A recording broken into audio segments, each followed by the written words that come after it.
Mesdames et messieurs, bonjour à toutes et à tous. On est parti pour une partie pédagogique, donc à 700 Elo environ, 771. Et là, on joue directement contre E4. Alors E4, d'habitude, on a joué E5. Dans les épisodes précédents, on avait fait C5, la sicilienne, G6, la défense moderne. Là, je vous propose qu'on change un petit peu et qu'on joue mon ouverture de référence, celle que j'ai apprise depuis le début. C'est la défense française, donc E4, E6, cavalier F3. Donc l'idée de la défense française, c'est quoi? En fait, c'est de préparer E6 pour servir de levier pour D5. C'est toute l'idée de la française. Donc là, il joue le coup cavalier F3, qui est un coup possible. Donc moi, je fais D5. Donc je conteste le centre. Donc il prend. Alors là, j'ai le choix entre le pion et la dame. Mais pour bien sûr, si je prends de la dame, il fait cavalier C3, il va attaquer ma dame. On veut pas que la dame sorte dans l'ouverture, donc je vais reprendre du pion. Donc le grand coup, c'est D4 ici, et ça va retransposer dans ce qu'on appelle une variante d'échange, parce que l'adversaire aura échangé le pion E contre mon pion E6. Donc là, ok, là il pousse D3. Alors ça, ça sort le fou, certes. Le problème, c'est que ça bloque celui-là. Donc on aurait préféré le voir en D4 pour le coup. Donc moi, ce que je vais faire, c'est que je vais pas réinventer la roue. Je vais développer mon cavalier en F6. Donc lui, il fait D4, d'accord, mais il perd un temps finalement. Il aurait pu le jouer avant. Donc il s'est peut-être aperçu de son erreur. Mais du coup, là, c'est comme si j'avais les blancs dans cette position. Et donc, moi, je vais jouer assez classiquement. Je vais jouer le coup fou D6. Donc je vais développer mon fou. Et l'idée, ça va être de faire petit roc assez rapidement. Comme ça, on aura rapidement sorti nos pièces et roqué. Alors là, l'adversaire, il fait beaucoup de fautes, malheureusement, parce que après cavalier E5, malheureusement, c'est une erreur. Pourquoi c'est une erreur? Parce qu'il bouge deux fois la même pièce dans l'ouverture. Donc dans ces moments-là, vous savez, quand l'adversaire fait des coups comme ça, on va dire, faut pas se précipiter, par exemple, en mangeant le cavalier. Ce serait un coup possible. Mais en fait, on n'a pas besoin de faire ça. D'autant plus que on veut garder ce fou qui est notre bon fou ici. Donc on va faire petit roc. Et là, vous voyez, j'ai déjà développé deux pièces. Lui, il en a développé seulement une seule. Et moi, j'ai mis mon roi à l'abri. Donc j'ai beau avoir les noirs, c'est moi qui ai une avance de développement ici. Donc il y a de fortes chances que ce soit moi qui mène l'assaut en premier. On va voir comment ça évolue, mais a priori, ça risque déjà de bien commencer pour moi. Donc là, il joue fou G5, ça c'est bien. Il exerce un clouage sur mon cavalier. Pourquoi pas en soi. Après, il doit être très prudent sur une chose, c'est que son roi n'a pas roqué, et il ne peut pas roquer tout de suite, parce que le fou sur case blanche n'est pas encore développé. Pour ces raisons, je vais décider de faire le coup tour E8. Donc j'exerce un clouage sur le cavalier, parce que le cavalier ne peut pas bouger, parce qu'il y a le roi qui serait derrière. Et en fait, tout ça, ça va me permettre déjà d'exercer une certaine pression. Déjà, je menace simplement de prendre le cavalier, il reprend du pion et je reprends de la tour. Ça me ferait déjà gagner un pion. Donc là, il fait fou E2. Donc là, ce que j'ai dit précédemment, je mange le cavalier. Il remange du pion, je mange de la tour. Le bilan, c'est quoi? C'est que j'ai un pion de plus. Ma tour attaque en plus son fou, qui plus est. Donc, bonne position pour moi. Et là, ok, il fait fou prend F6, ça c'est symboliquement une faute. Pourquoi? Parce qu'il échange un fou contre un cavalier. Ici, c'est assez flagrant que la position est très très ouverte. Donc c'est un échange en ma faveur. Ici, il aurait simplement pu faire fou F4 par exemple. Donc là, fou prend F6, ça va lui coûter sans doute très très cher à notre adversaire. Donc là, il fait petit roc, d'accord. Moi, je vais continuer mon développement avec cavalier C6. Donc là, j'ai quand même une avance. J'ai sorti cavalier, tour, dame. Il fait C3. Donc quelle est ma dernière pièce qui n'est pas développée? C'est mon fou. Donc je vais sortir mon fou en F5. Donc là, voilà, j'ai une très belle coordination entre mes pièces. Le coup suivant sera très probablement de développer cette tour. Et la question, c'est où on développe cette tour? Probablement en E8. Pourquoi? Parce que ces tours, à présent, elles sont doublées. Elles tapent toutes les deux sur la colonne E et particulièrement sur le fou en E2. Et ça, c'est une très bonne chose parce que c'est comme ça que les tours peuvent exploiter leur potentiel. Donc ici, il joue fou B5. Il menace de prendre mon cavalier, mais franchement, c'est pas une très très grosse menace, je vais pas vous mentir. Vous savez, moi je vais encore être un peu dans cette optique de coordination avec mes pièces. Et je vais jouer le coup dame G6. À présent, mon fou et ma dame sont beaucoup mieux synchronisés parce qu'ils tapent sur la même diagonale.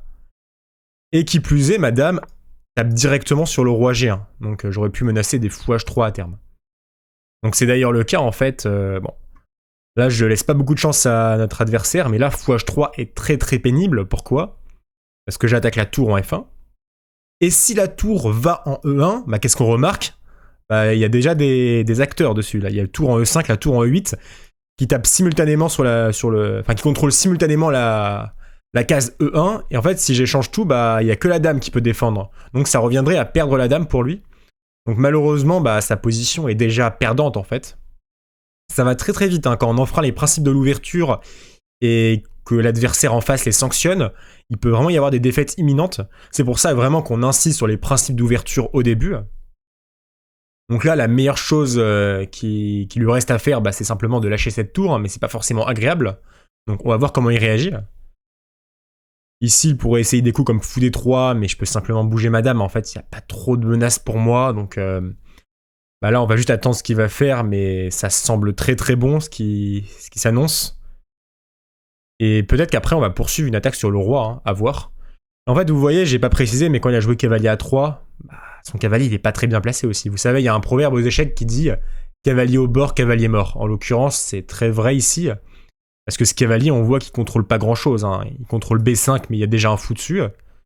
Il est sur C4, mais il y a un pion qui contrôle, donc en fait, ce cavalier, bah, il sert pas à grand-chose en comparatif avec mon cavalier qui, lui, tout de même, contrôle la case D4. Bon, c'est pas ça qui change la position radicalement, mais c'est pour illustrer ce que je veux dire. Donc là, on a une position qu'on doit convertir à présent. On va juste attendre la décision de notre adversaire.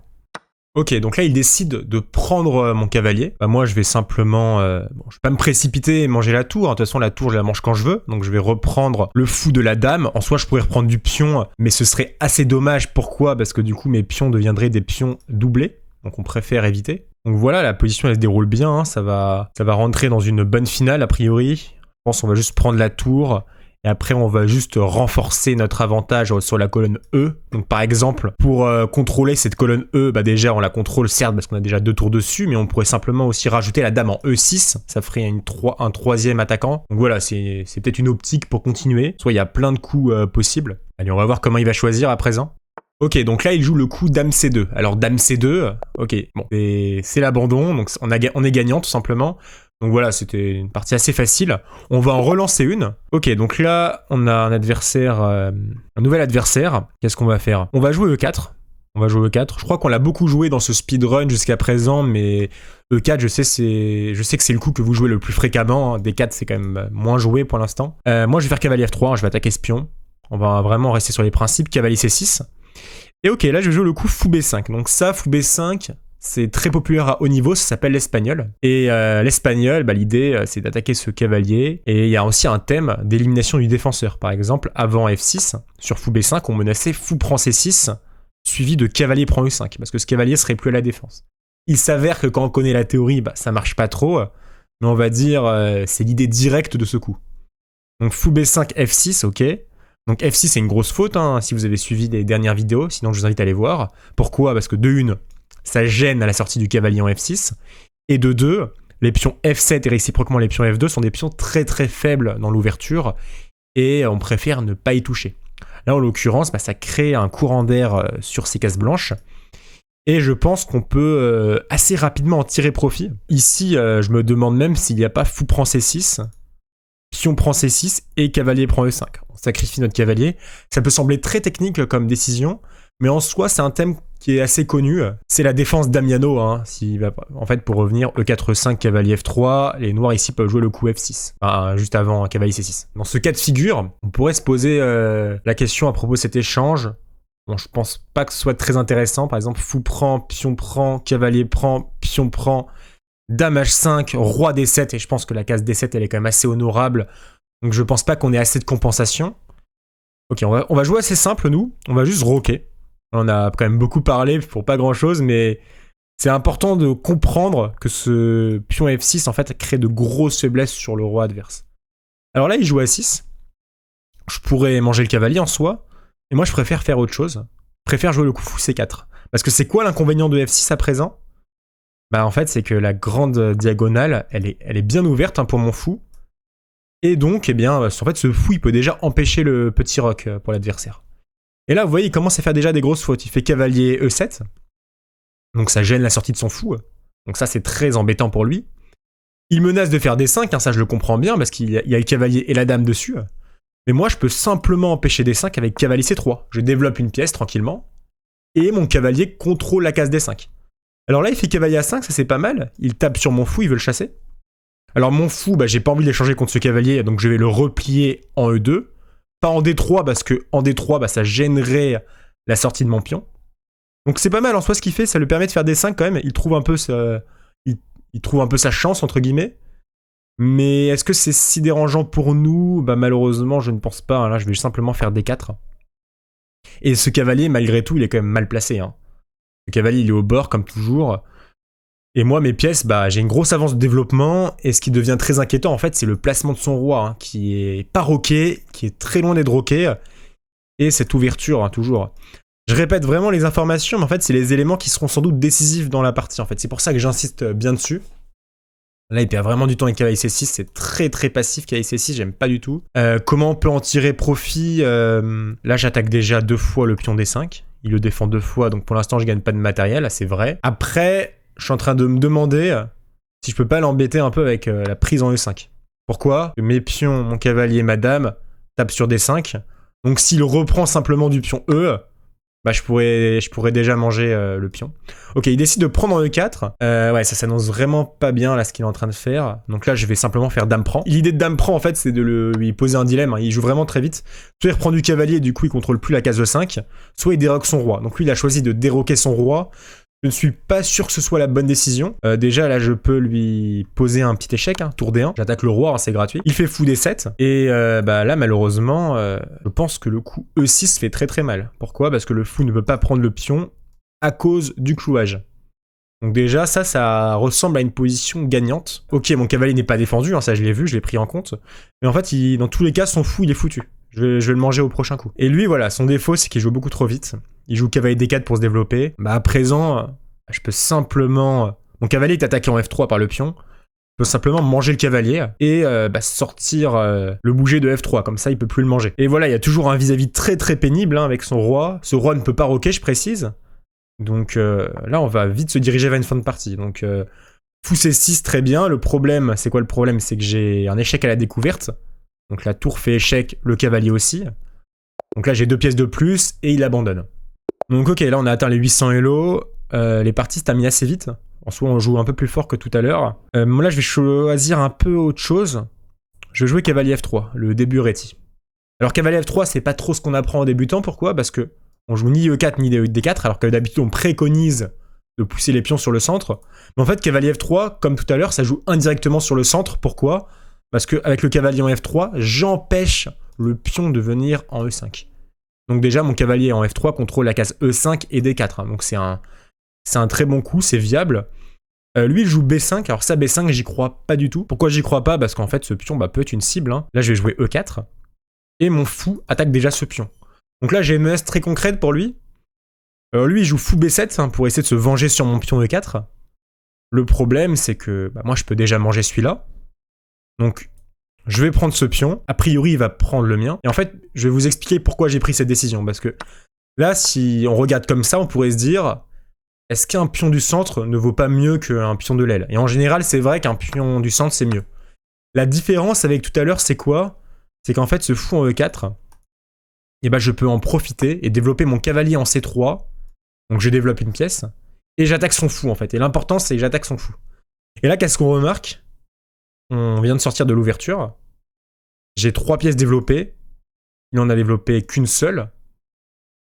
Donc j'ai une énorme initiative. En faisant pas grand chose, hein, finalement.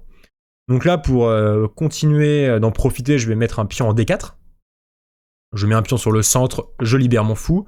Il fait C6, ça c'est une grosse faute, parce que du coup, ça gêne la sortie de son fou en B7, hein, son fou qui est en fiant de Keto, qui dans l'idéal ne doit pas avoir de vis-à-vis, encore plus quand il s'agit de ses propres pions. Donc ok, ici, j'aimerais bien mettre le fou en C4, il ferait sans doute D5. Mais c'est possible aussi. Non, en fait, je sais pas quoi jouer. Il y a plein de coups qui me semblent bons ici. Je peux même jouer le coup fou à 4. Comme ça, je garde un vis-à-vis. Parce qu'en fait, je comprends que son idée, ça va être de jouer D5. Donc en fait, ce fou, il va mettre une petite tension sur le pion C6, mine de rien. Et lui, il a un gros problème pour développer ses pièces. Hein. Moi, je vais rocker.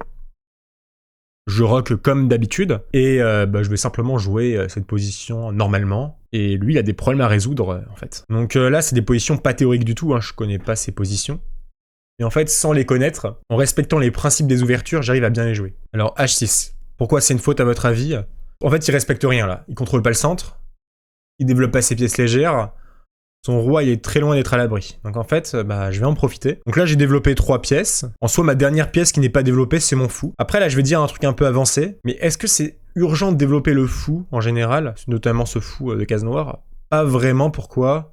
Parce qu'en fait, ce fou en C1, mine de rien, il est déjà actif. Hein. Il contrôle la case G5. En fait, le fou, c'est un peu différent du cavalier. Le cavalier, pour qu'il soit actif, il faut le développer dans un premier temps. À l'inverse, le fou, quand on le développe pas, c'est pas forcément une pièce inutile pour autant. Donc là, je vais jouer un autre coup, je vais jouer tour E1. Alors, je mets une tour en vis-à-vis avec le roi, je développe ma tour dans un premier temps, et j'attends un peu de voir ce qu'il fait. Et on va voir comment ça continue, il fait dame F6, il en fera encore un principe, hein, il développe sa dame dans l'ouverture. Là, je pense que je peux commencer à en profiter, hein, parce que là, j'ai une grosse avance de développement. Je vais essayer d'en profiter. Alors, qu'est-ce qui se passe quand on a l'initiative? Parce que là, j'ai roqué, j'ai 4 pièces de développer. Lui, il a des pièces développées un peu bancales, hein, son fou en B7, il sert à rien, sa dame en F6, elle est pas bien placée. Ici, je pense que je peux déjà progresser sur le centre, et là je vais pousser le pion D5. Alors là on pourrait croire que je perds du matériel, mais en fait pas vraiment, pourquoi? Parce qu'il y a toujours ce clouage en fait. Donc là je peux faire cavalier prend, et bien sûr sur fou prend, dame prend, le pion ne peut pas reprendre, parce que la tour va clouer ce pion E6. Et en fait déjà, je menace cavalier C7, hein. C'est très dangereux, je menace une fourchette roi-tour. J'attaque la dame en même temps, donc il fait dame G6, mais il part pas à la seconde menace, cavalier C7. Donc fourchette, roi-tour. Et là, c'est expéditif, malheureusement. Je vais manger la tour, hein, tout simplement. Après, je vais vous montrer un petit truc marrant. Attention, là, il me tend un piège. Si je joue cavalier E5 en voulant attaquer sa dame, eh bien là, il fait dame prend G2, échec et mat. Parce que le fou défendrait la dame. Donc ça, c'est un thème de mat très fréquent. Donc il faut être très vigilant avec ce genre de choses. Et quand on a des positions gagnantes, tout le monde, moi y compris, enfin c'est humain, on a tendance à se relâcher.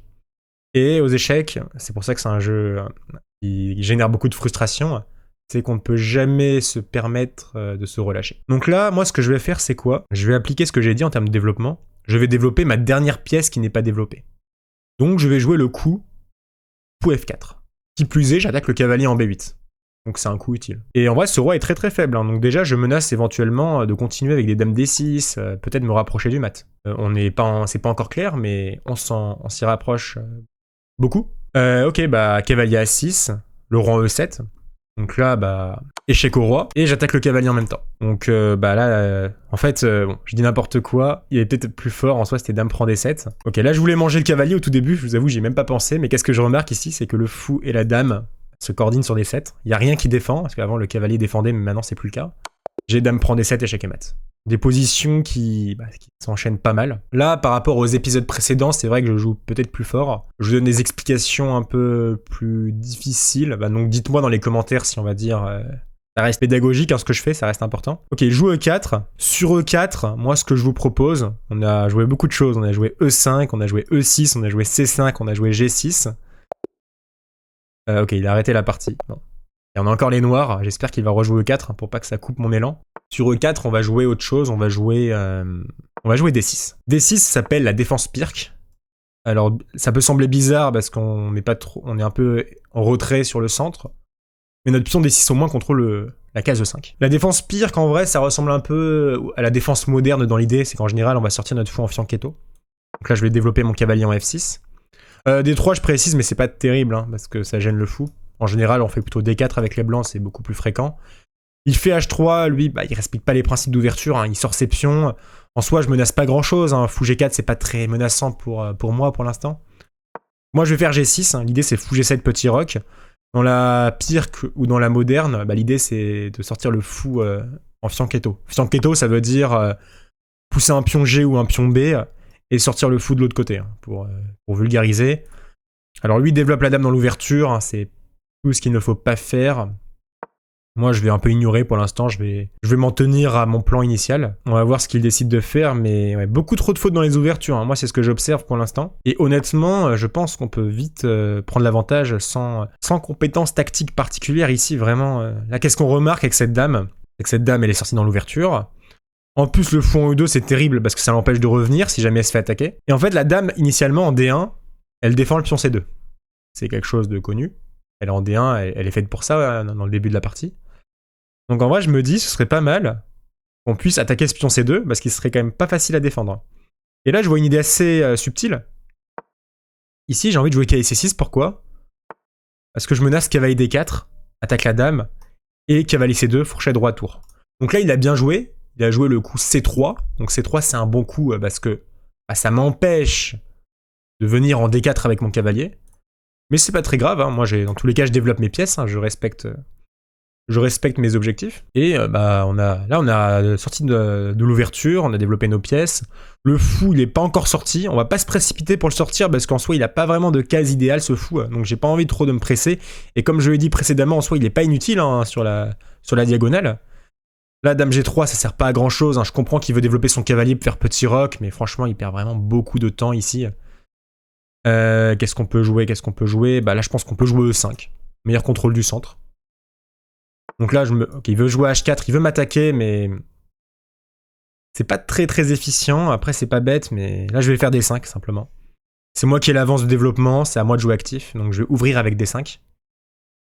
Et il va essayer de m'attaquer avec H5. On va voir s'il arrive à me poser des problèmes. Spoiler, je ne pense pas. Mais c'est... Ouais, en fait, le problème quand on veut attaquer, c'est que d'abord, il faut développer nos pièces. Hein. Sinon, on attaque difficilement. Le truc, c'est que j'aimerais bien en fait pousser F5. Bouger mon cavalier pour pousser F5. C'est un truc que j'aimerais bien faire, ça c'est vrai. Alors, comment je peux me débrouiller? Ici, je peux par exemple... C'est pas forcément le meilleur coup. Bah tiens, ici, je pense que je peux commencer à développer mon fou en E6. Je développe ma dernière pièce après tout. Donc là, je suis assez content de ma position. Je développe toutes mes pièces. Lui, il fait H5 pour essayer d'ouvrir la position. C'est pas mal en soi de m'attaquer avec la dame combinée avec la tour. Est-ce que ça va être assez? Je sais pas, hein, j'ai pas trop l'impression non plus. Ok, moi je vais ignorer un petit peu. On va voir après comment il joue. Mais le problème, c'est que, en fait, c'est pas si facile d'attaquer. Hein. Ok, là c'est important quand même. Si important, en vrai, j'abuse un peu. Mais de reprendre du pion F. Pourquoi? Parce que quand je prends du pion F, la dame peut intervenir sur le pion H7 qui va être le pion a priori faible. Ok, là il se prépare pour taper sur H7. Et en plus de ça, ça ouvre la colonne F. Et lui, il m'attaque, certes, il a raison de m'attaquer, hein, c'est bien de jouer agressif aux échecs, mais il faut qu'il fasse attention. Son roi, il a rien fait pour le mettre en sécurité pour l'instant. Donc il doit faire attention à pas ce qu'il y ait un retour de flamme. Ici, honnêtement, il n'y a pas de menace concrète. Moi, je vais faire D4. Je vais ouvrir ma position, jouer actif. Et il doit faire très attention, hein, moi je vous le dis. Parce que pour l'instant, lui, il menace rien de concret, c'est-à-dire que pour l'instant, mon pion H7 est défendu par mon cavalier. Je peux toujours bouger le fou pour que la dame intervienne dans la défense. Donc, a priori, pour m'attaquer, ça va être difficile. Ouais, là, il s'est trompé, en fait. Il a pris le pion. Malheureusement, ce pion est défendu par le cavalier. Donc là, dommage. Mais de manière générale, en fait, oui, ce plan d'attaque pour lui est pas très viable. Ça pourrait être intéressant, en fait, s'il avait déjà de l'espace, s'il avait déjà l'initiative. Mais là, on joue un peu en retrait comme ça. Son fou, il sort pas. Son cavalier est mal placé. Son cavalier n'est pas développé. Faut qu'il fasse attention à ne pas se faire attaquer parce que la colonne F est ouverte hein, quand même. Donc en fait, toutes les conditions ne sont pas réunies pour qu'il puisse mener une attaque. Bon, on va jouer une dernière partie. On a encore les noirs une nouvelle fois. Qu'est-ce que je vais faire ici sur E4? Allez, on va revenir aux bases, on va jouer E5. Donc il joue E4, je fais E5, hein, ça c'est ce que vous jouez le plus souvent. Il fait cavalier F3 pour attaquer le pion, ça me dérange pas. Je vais jouer cavalier C6 pour le défendre, hein, comme d'habitude. Fou C4 l'italienne. Alors, dans les vidéos précédentes, j'avais dit que moi je préférais fou C5 et cavalier F6, donc je vais jouer fou C5. Et ouais, en fait, l'idée de fou C5, c'est que sur cavalier G5, et je peux faire dame prend G5. Donc là, il joue D3, l'idée à présent, c'est de libérer son fou, donc son cavalier pourrait aller en G5 dans une certaine mesure. Donc là, je vais faire cavalier F6. Moi, je développe toutes mes pièces. Hein. Je m'embête pas plus que ça pour l'instant. Ici, pour lui, je m'attends à... Ok, il fait fou E3. Alors ça nous permet quand même d'en venir à un concept assez intéressant. En fait, fou E3, bon là, je vais prendre ce fou, on verra bien. C'est avantage-inconvénient pour lui. Alors... En fait, l'avantage pour moi, c'est que bien sûr, il y a des pions doublés. Donc ces pions peuvent être faibles, hein, notamment le pion E3 qui peut être faible. Son roi peut être faible également à cause de ce pion qui est passé en E3 parce qu'il n'y a plus rien sur la colonne F. Par contre, l'avantage, parce que c'est toujours avantage-inconvénient aux échecs, c'est qu'en fait, ça peut l'aider parfois, ce pion E3, à pousser D4. En l'occurrence, il peut pas le faire tout de suite, parce que là, mon cavalier contrôle le pion E4 pour l'instant, donc c'est pas tout de suite que c'est possible, mais on va dire que c'est une idée sous-jacente de E3, hein, de fou E3, pardon. Ok, moi je vais faire petit roc. Il y a peut-être des meilleurs coups, hein, je pense à D5 notamment, mais c'est pas grave, on va juste faire petit roc pour l'instant. S'il joue bien, il joue bien. Hein. Là, je pense une idée pour lui, après c'est que c'est très dur à faire, c'est KC3 avec idée D4. Le problème, c'est que c'est pas si facile. Ici, je vais jouer D6. L'idée, c'est de sortir le fou, tout simplement. Et là, je m'attends à D4 de son côté. Le problème de D4, c'est que ouais, il doit faire attention, lui aussi, avec ses pions. En soi, là, je peux prendre, il reprend, et je fais tour 8 et j'exerce un vis-à-vis assez pénible. Ce serait une option possible. Moi, une option qui me plaît pas mal, c'est juste développer mon fou. Là, il menace pas de gagner de matériel. Hein. Mon pion est très bien défendu. Il menace pas grand-chose de son côté, pour l'instant. Et là, il prend E5, ça, c'est une grosse faute, par contre. Là, je reprends du cavalier, en fait, qu'est-ce qui se passe? Il y a un clouage très pénible, parce qu'il y a un fou et le cavalier qui renforcent. Son roi n'a pas roqué, il doit être prudent. Et là, par contre, ses pions E4 et E3, comme ça, ils sont extrêmement faibles. Donc là, sa position, en fait, ça peut sembler pas grand-chose, hein, ce que je dis, mais en fait, elle est déjà perdante, hein, sa position. C'est vraiment pour vous montrer. En soi, il y aurait peut-être des tactiques intéressantes avec fou prend, je pense, mais j'ai pas trop envie de me compliquer. Ici, je vais juste développer la tour en E8, pour taper sur E4 et E3. Je développe juste mes pièces normalement. Ici, il faut qu'il fasse petit roc absolument, mais ça reste très dangereux en fait. Sa position est simplement très dangereuse. Et là, j'ai l'impression qu'on le pose beaucoup de soucis. Il fait H3. H3, ça crée des faiblesses sur case noire, hein, toujours. Très affaiblissant. Donc moi, ce que je vous propose, c'est pas obligatoire, mais c'est une bonne proposition, je pense. Je vais prendre F3. Il va reprendre du pion, hein, a priori. Et là, je vais vraiment jouer exclusivement sur ce roi faible à cause de ses coups H3, et, pion prend E3, etc. Donc là, je vais jouer cavalier H5. L'idée, c'est dame H4 et en fait, on est pas loin de le mater. En fait, ça va extrêmement vite. Bon, j'exagère quand on va le mater, mais quand je dis qu'on va le mater, mais son roi est très faible. Ouais, il fait F4. Donc là, j'ai dame H4 échec au roi. En plus, ça défend le cavalier, ça c'est important. Bah, du coup, le roi est déroqué dans un premier temps. Donc bah ça, c'est pas forcément une bonne chose pour lui. Et outre le fait que le roi soit déroqué, son roi est faible. Donc comment je peux continuer ici? Je peux jouer dame F2, hein, tout simplement. Je vais continuer de mettre la pression.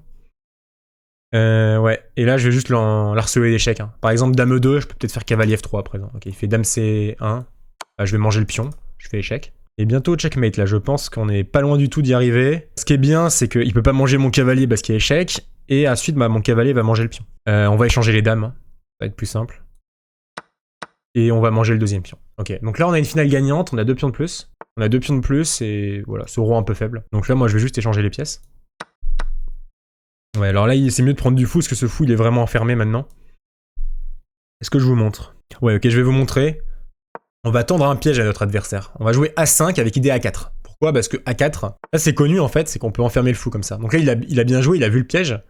En fait, sur A5, s'il jouait par exemple un coup au pif, je sais pas, bon, s'il jouait par exemple A5, il jouait H4 par exemple, là je fais A4, et son fou il est enfermé parce que il peut pas venir en C4 à cause du cavalier. Donc c'était vraiment ce que je voulais vous montrer. Ok, donc c'est un petit piège que j'ai tenté, il est pas passé, c'est pas très grave. Ok, moi je vais faire cavalier F3, je vais faire un échec au roi. Son roi est faible, hein, je vais jouer un peu dessus. On va essayer de le titiller un peu. Son roi est faible, et moi je vais un peu activer mes tours. Hein. Je vais essayer de les doubler sur la colonne E, ce serait parfait pour essayer pour convertir mon avantage. Donc roi C3. Bah, tour E3, échec au roi. Ce qui est bien, c'est que le roi ne peut ni venir en D4, ni en D2 grâce au cavalier. Donc roi C4, sa seule case. Et là, on est pas loin de mater, hein. On est vraiment pas loin de mater. Qu'est-ce que je vous propose? Allez, moi je propose tour E8. On va doubler les tours. Oula, j'allais faire un mauvais pré-move. On double les tours. Et roi à deux doigts d'être en échec et mat.